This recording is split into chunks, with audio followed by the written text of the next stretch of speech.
Today, I table vote 13 for the Department of Public Works and Infrastructure. We are determined to ensure that public assets are used for public good and in the service of economic growth, job creation, and dignity. And this budget is all about ending a cycle of neglect and slow progress that has bedeviled the department. The Department of Public Works and Infrastructure has been allocated 7.6 billion rand for the next financial year, which grows to 7.9 billion rand in the 2026-27 financial year and 8.3 billion rand in the 26-27 financial year, with a total expenditure of the medium term of 23.8 billion. Of the current year's budget, 6.3 billion or 83% goes towards transfers and subsidies, including funding for our public entities and conditional grants to provinces and municipalities, particularly the EPWP program. The remaining 1.3 billion or 17% supports the department's operations. In a constrained fiscal environment, every cent must be directed towards building a capable, ethical, and accountable state that can deliver infrastructure, manage its assets efficiently, and create real opportunities for South Africans. This year's budget is focused on 5 key initiatives. Firstly, fighting corruption and strengthening governance. Secondly, is accelerating infrastructure delivery. Thirdly, is restructuring our asset management systems. Fourthly, is reforming the EPWP program. And fifthly, is driving digitization across the department. Our task is to ensure that every rand delivers and protects public value and strengthens governance. Over the past year, we've taken action to confront corruption and maladministration in our department. We've launched 400 high-risk official lifestyle audits, and we are finalizing investigations into ghost employees who were irregularly paid by the department. Where wrongdoing is confirmed, action will be taken swiftly. We appointed a permanent Director General for Governance, Risk and Compliance, and this office will lead the department's internal reform agenda, ensuring governance lapses are identified early, procurement is monitored rigorously, and fraud is reported and acted on. Through the Construction Industry Development Board, 40 underperforming contractors now face delisting, with 15 already deregistered in June alone. In the past, since 2002, only 1 was delisted. In this environment, I will be introducing a revised Council for the Built Environment Bill to strengthen governance, clarify regulatory powers, and ensure greater accountability across the built environment sector. We've also made it clear that our public entities must be centers of excellence. The IDT, long plagued by instability, now has a new board appointed which will take up its full mandate in the coming days. This marks the beginning of a new chapter for this beleaguered entity. We've also taken steps to address the threat of construction site disruptions by the so-called construction mafia, which has held back critical projects, delayed delivery, and intimidated contractors. We are tackling this threat head-on. In just the first 6 months, we've had confirmation of an 80% reduction in work stoppages due to our actions. We fast-tracked the Integrated Social Facilitation Framework, now gazetted and heading to Cabinet, which embeds social facilitation in all project planning. And we believe early community engagement will reduce criminal interference and improve project outcomes. We know that South Africa can't grow unless we scale up our infrastructure across the country. The department, through Infrastructure South Africa, has launched its 2nd edition of the construction book, listing 250 pipeline projects worth 268 billion rand. This is a 100% increase on the year before and a truly remarkable achievement in just a year. These projects are fully scoped, prepared, and ready to attract investment. And since its May launch, the book has already drawn overwhelming investor interest, which is a strong signal of market confidence in the work that we are doing. The launch of the project preparation facility, which was another first for us, received over 90 submissions for the 180 million rand in available funding that we brought to the book, further showing the serious demand and interest in the work that we are doing. We're engaging international partners like Meridian to scale up infrastructure investment and project planning. We must now respond with delivery, with the top 7 priority projects announced during the SIDS SA 2025 conference.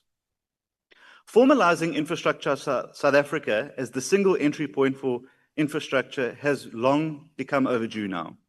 I will soon be meeting with the Minister of Finance and the Minister in the Presidency to finalize this process. And concurrently, we are working to finalize the Infrastructure Development Amendment Act, which will aid us in this objective. This bill gives legal power to Infrastructure South Africa, enabling ESA to lead project planning and execution, hold entities accountable, and ensure that every project is delivered on time and on budget. I look forward to introducing this key piece of legislation as soon as possible, which will change the entire approach South Africa has previously taken to infrastructure delivery. In another first, we've launched the Adopt a Municipality program to assist local municipalities with infrastructure delivery. And we are forming a partnership with Agri-SA and Agri-Biz, together with Infrastructure SA, which seeks to guarantee food security for South Africa. In the year ahead, Infrastructure South Africa will play a greater role in project packaging, preparing, and execution. The department manages over 88,000 buildings and 5 million hectares of land. In essence, we are South Africa's largest property portfolio. The management of these assets falls within our property management trading entity, but for decades this portfolio has underperformed and been underutilized, and we are going to be changing that. We're overhauling the 20-year-old Government Immovable Asset Management Act to enable modern, flexible asset use and pilot innovation. With these amendments, we are able to make our assets to become revenue-generating, create investment opportunities for both domestic and foreign investors, as well as providing jobs and economic growth. We are restructuring the PMTE to ensure that the asset base of the state is managed with professionalism, discipline, and a return on investment mindset. In this regard, we want to develop a high-value asset portfolio which is investable and which generates returns for the state. This will be a difficult process, but ladies and gentlemen, honourable members, it is absolutely essential. We have already begun identifying government leases that can be migrated from private properties to state buildings. We cannot and we should not be paying 6 billion rand a year in leases when we have empty government buildings, and this can be better spent on upgrading our own inventory. We are also using public land to drive economic and social development. We've released properties for use as shelters in the fight against GBV and substance abuse. In the last year, we've released 17 such properties in Gauteng, in Mpumalanga, and the Western Cape, including 2 in Malmesbury this morning, with more to follow in the next few months. We are also building partnerships to unlock large-scale infrastructure initiatives.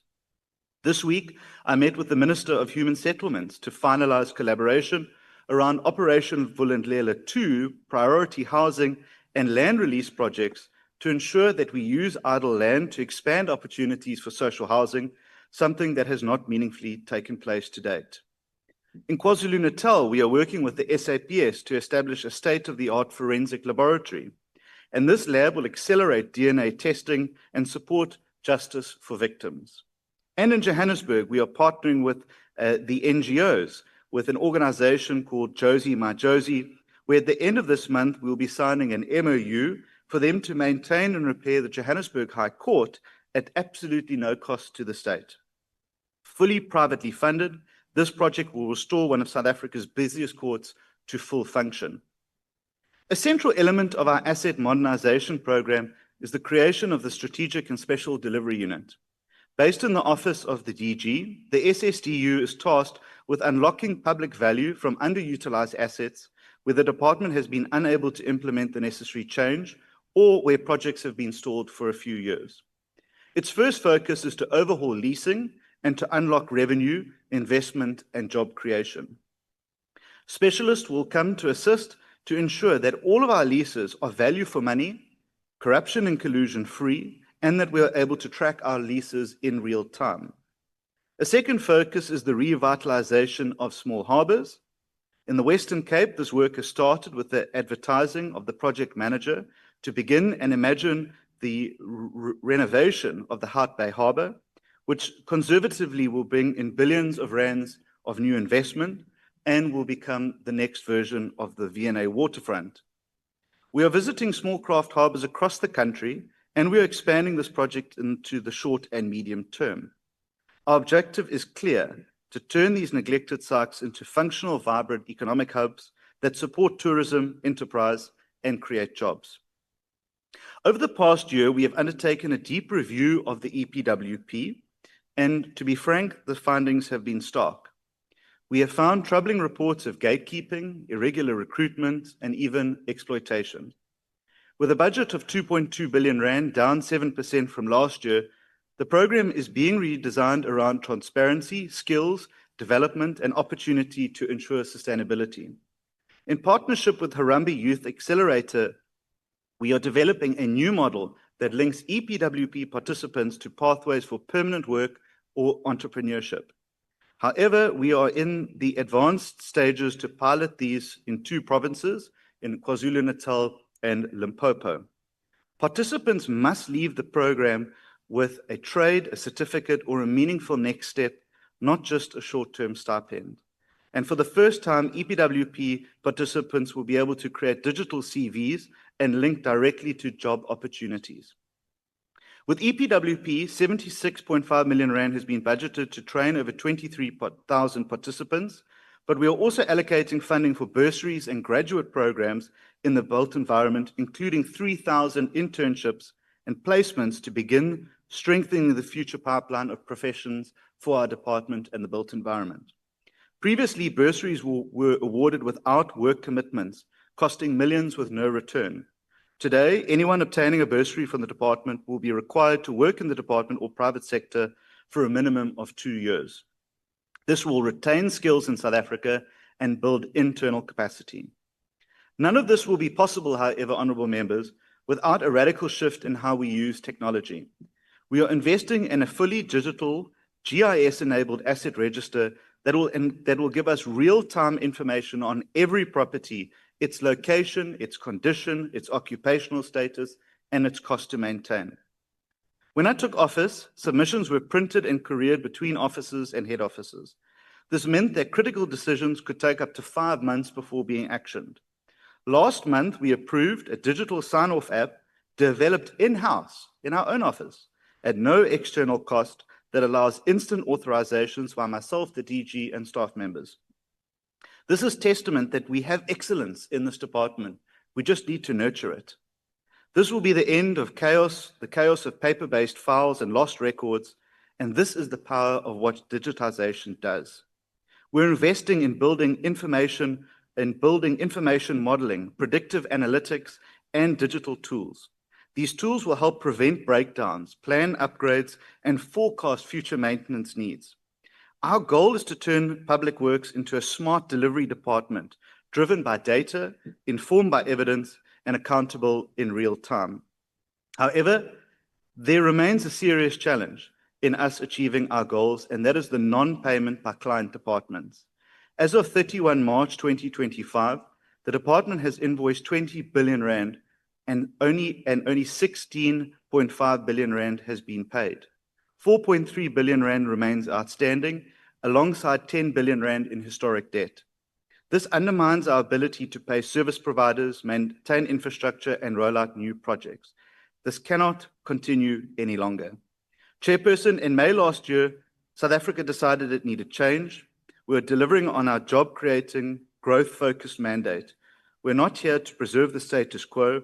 We've tackled hard reforms and will continue cleaning house while delivering at the same time.